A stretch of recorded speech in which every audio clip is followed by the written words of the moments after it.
ఇక మంచిర్యాల జిల్లా జన్నారం అటవీశాఖ డివిజన్ కార్యాలయం అనేక ఆరోపణలకు నిలయంగా మారింది. షమీం అనే సీనియర్ అసిస్టెంట్ తనను ఉద్యోగరీత్యా తీవ్రంగా వేధిస్తున్నాడని మరో సీనియర్ అసిస్టెంట్ సవిత ఆరోపించారు.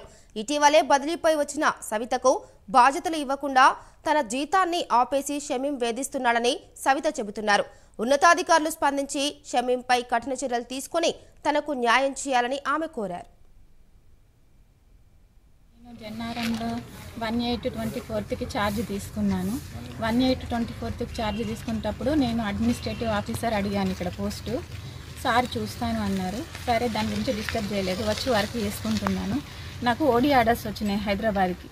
ఓడి ఆర్డర్స్ వస్తే నేను 4th రోజు ఈవినింగ్కి వీళ్ళు ఇచ్చారు. ఇస్తే నేను సార్కి రిక్వెస్ట్ చేసినాను, ఏమనంటే నా ఓడి ఆర్డర్స్ క్యాన్సిల్ చేసుకుంటా సార్, నా పాపని వేరే స్కూల్లో వేశాను, మేము ఆల్రెడీ ఇక్కడికి ట్రాన్స్ఫర్ అయిపోయింది, ఇప్పుడు నేను దానికి ఇంట్రెస్టెడ్గా లేనని చెప్పాను. చెప్పిన తర్వాత సారు యాక్సెప్ట్ చేయలేదు. సరే అని నేను సీఎల్ అప్లికేషన్ పెట్టుకొని నేను వెళ్ళిపోయాను. వెళ్ళిపోయిన తర్వాత 5th రోజున హెడ్ ఆఫీస్లో సార్ని కలిసి క్యాన్సిల్ చేసుకున్నాను. సార్ క్యాన్సిల్ ఇచ్చేశారు. ఆర్డర్స్ రావడానికి